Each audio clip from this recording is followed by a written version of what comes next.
আজকে আমার স্বামীকে আমি দইয়ের শরবত বানাবো। দেখি পয়লা বৈশাখে আমাকে কি দেয়। পয়লা বৈশাখে যদি কিচ্ছু না দেয় তারপরে আমি দেখাবো মজা। চলো আগে দইয়ের শরবতটা বানাই। দইয়ের শরবতটা বানিয়ে দিই, বানিয়ে দিয়েই বলবো পয়লা বৈশাখের গিফট দাও। আর যদি না দেয় তখন তোমরাই দেখে নিও বন্ধু ওর কি অবস্থা আমি করি। এই বছরে আমার বউকে দুটো জামা আর এটা দেবো, গেল বছরে কিছু দেওয়া হয়নি, আর এই হাতটা এনেছি এর দেবো বলে। তার আগে একটু মজা করব, দেখবেন আপনারা কি হয়। কেন দইয়ের শরবতটা খেয়ে না?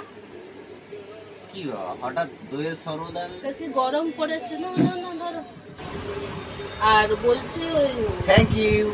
পয়লা বৈশাখে কিছু দেবে না? পয়লা বৈশাখে কোথা থেকে দিই? এটা কি মাস? এপ্রিল মাস চলছে এখন, টাকা পয়সার খুব টাকাটাকি চলছে না। তা পয়লা বৈশাখ বউকে কিছু দেবে না? দাঁড়াও দাঁড়াও, কিছু আনোনি, কিছু দেবে না? আরে এখন বিষ খাওয়ার টাকা নেই। বিষ খাওয়ার টাকা নেই, তোমার শরবত খেতে হবে না। কি ডাক্তারা?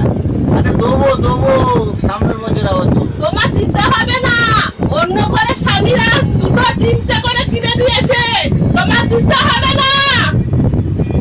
ওই ওই পাশের বাড়ি, ওই পাশের বাড়ি কত কিছু জামা কাপড় কত শাড়ি এনে দিয়েছে, তোমার খালি বিষ খাওয়ার টাকা নেই।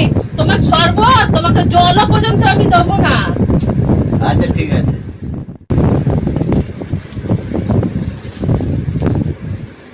এই দেখো তোমার জন্য কি এনেছি। এ আমার জন্য? হ্যাঁ তোমার জন্য।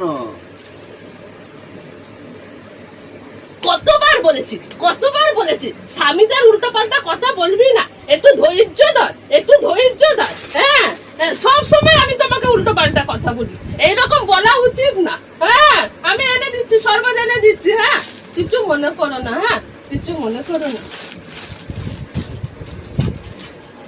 কিছু মনে করো না। হ্যাঁ বলে ফেলেছি, অমনি বলি বলো, বউরা একটু বলে না, একটু বলে, কিছু মনে করো না। হ্যাঁ আমি এটা পড়ি, তারপর তোমার জন্য আমি শরবত এনে দিচ্ছি। হ্যাঁ